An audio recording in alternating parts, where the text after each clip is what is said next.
నీ ఏడ్పును చూసి చాలామంది నవ్వుకోవచ్చేమో, నీ ఏడ్పును చూసి సంబరాలు చేసుకునే వాళ్ళు చాలామంది ఉంటారేమో. నువ్వు ఏడుస్తుంటే నువ్వెప్పుడు ఏడుస్తూనే ఉంటావని నిందించేవాళ్ళు ఉంటారేమో. నమ్మో ప్రియ దేవుని బిడ్డ, నువ్వు ఏడిస్తే ఆ కన్నీరు నేల రాలక మునిపే నా యేసయ్య ఒడిలో పడుతుంది. ఆయన నిన్ను సంస్కరించినట్టుగా, ఆయన నిన్ను పట్టించుకున్నంతగా మరే ఒకరు పట్టించుకోలేరేమో. రాత్రుల్లో ఒంటరిగా ఏడుస్తున్నావు, నిద్ర పట్టట్లేదా?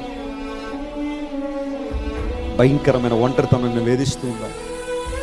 నమ్మిన వాళ్ళు మోసం చేశారనే బాధ నీలో ఉందా? ఆస్తి నష్టపోయాననే బాధ నీలో ఉందా? ఒక ఉద్యోగం పోయి, ఒక వ్యాపారం నష్టమయ్యి, కుటుంబస్తులు దూరం అయిపోయి, నువ్వు బాగా ఎవరినైతే నమ్మావో, ఎవరినైతే ప్రేమించావో వాళ్ళే నీ మీద నిందలేస్తే, అవమానకరంగా మాట్లాడితే తట్టుకోలేక వాటిని పదే అవే గుర్తొచ్చి రాత్రులు నిద్ర పట్టుకుంటూ సఫర్ అవుతున్నావా? When you cry, God cares for the tears. నువ్వు ఏడిస్తే ఆ కన్నీళ్ళు దేవుడు తుడిచే దేవుడే.